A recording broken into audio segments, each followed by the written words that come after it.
Thank you very much. We've been in touch with Governor Abbott and very close to Governor Abbott and everybody in Texas. Kristi Noem has, as you know, been there and will continue to be there.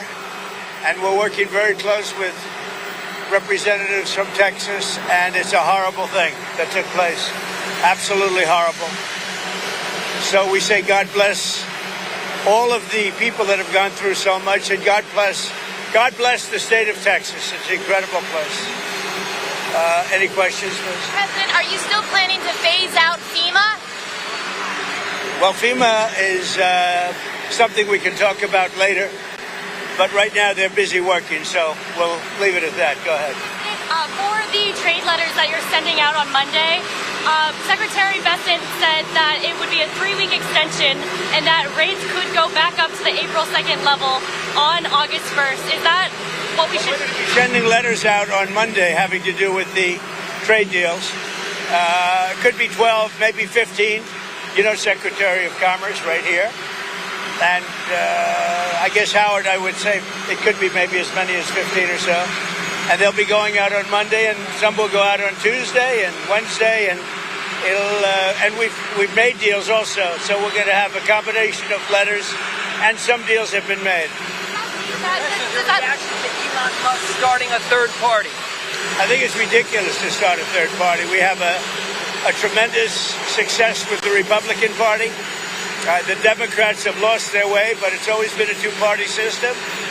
And I think starting a third party just adds to confusion.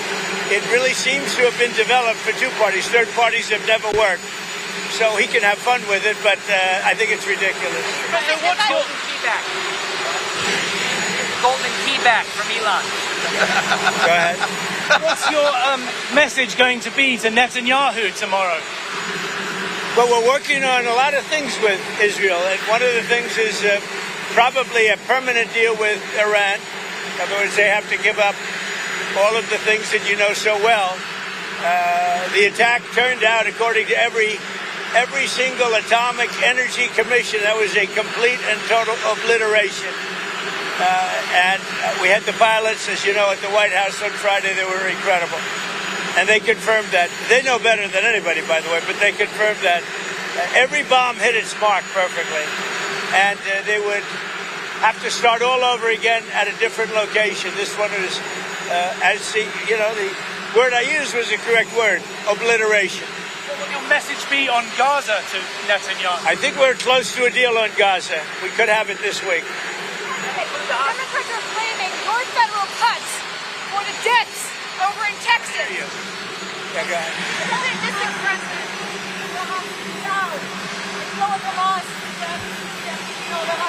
Yeah, I think there's a good chance we have a deal with Hamas during the coming week, pertaining to quite a few of the hostages. Yeah. You know, we've gotten a lot of the hostages out, but pertaining to the remaining hostages, quite a few of them will be coming out. We think we'll have that done this week.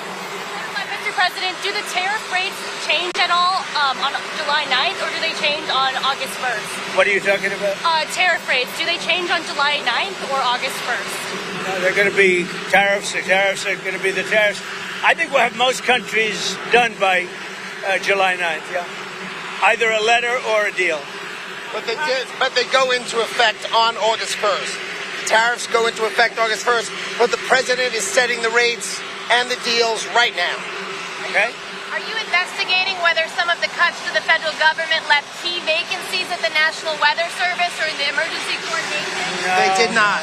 They did. I'll tell you, if you look at that what a situation that all is, and that was really the Biden setup. That was not our setup, but I wouldn't blame Biden for it either. I would just say this is a 100-year catastrophe, and it's just so horrible to watch. Are you planning to visit Texas, Mr. President? Probably on Friday.